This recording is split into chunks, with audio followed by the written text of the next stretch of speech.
So what's up mga oray, magandang araw sa inyong lahat. So for today's video, samahan ninyo ako sa aking pagiging isang delivery rider. Ito yung araw-araw natin ginagawa and ito rin naman kasi yung main source of income natin. Kaya dito tayo nagfo-focus sa ngayon. Kaya madalang tayong makapag-vlog, madalang tayong makapag-adventure. Hindi madali ang pagiging isang delivery rider. Maaarawan ka, maabutan mo yung sobrang traffic sa daan, minsan mauulanan ka, pero lahat ng mga yon, lahat ng mga sitwasyon na yun ay normal. Sa lahat yun may encounter mo. First booking natin dito sa House of Toron. Medyo may katagalan nga lang dito sa vendor kasi made to order siya. So kailangan ng pasensya sa pag-aantay. Nakuha na natin yung first booking natin and i-deliver na natin to sa customer natin. Medyo may kalayuan kasi from Kumintang ibaba, babiyahe tayo hanggang sa Banaba. Medyo nakakatakot lang sa area na to kasi marami tayong nakakasalubong na malalaking sasakyan.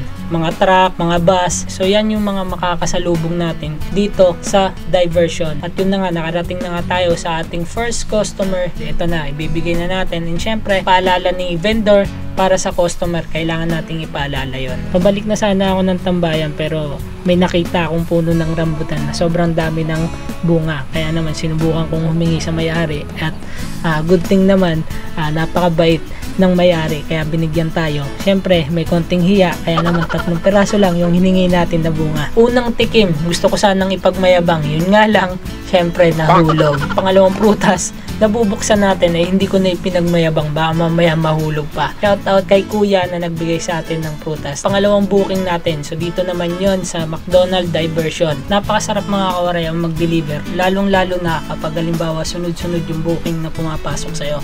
Pero syempre, hindi naman araw-araw Pasko, hindi araw-araw malakas ang booking, hindi oras-oras may pumapasok sa'yo, kaya minsan natetenga din kami. Kaya minsan nagsasama-sama ang mga tropa sa tambayan para maiwasan ang pagkabagot at pagkainip sa pag-aantay ng booking. Ay ganito na lang yung ginagawa namin, kulitan, asaran, tawanan, kwentuhan ng kung ano-ano. Tanghali na pala mga kawaray at syempre nakakaramdam na rin kami ng gutom. Kaya naman nagkayayaan na kaming kumain sa isa sa pinapaborito naming kinakainan dito sa BSU, ang Cananimus Eatery. Dito kami madalas kumain kasi pasok na pasok sa budget. 75 pesos, 2 kanin, 2 ulam, meron ka pang dessert. Sama-sama kaming kumakain ng mga tropa dito sa pinakapaborito naming kainan dito sa BSU Alangilan. So yun mga oray, ang bilis ng oras, gabi na agad. Minsan kapag ganitong oras, lumalakas yung booking. Kaya dito na kami humahataw. Isa nga lang sa pinakamahirap na sitwasyon dito, pag nabibigyan kami ng booking na malalayo, lalong-lalo na kapag halimbawa papuntang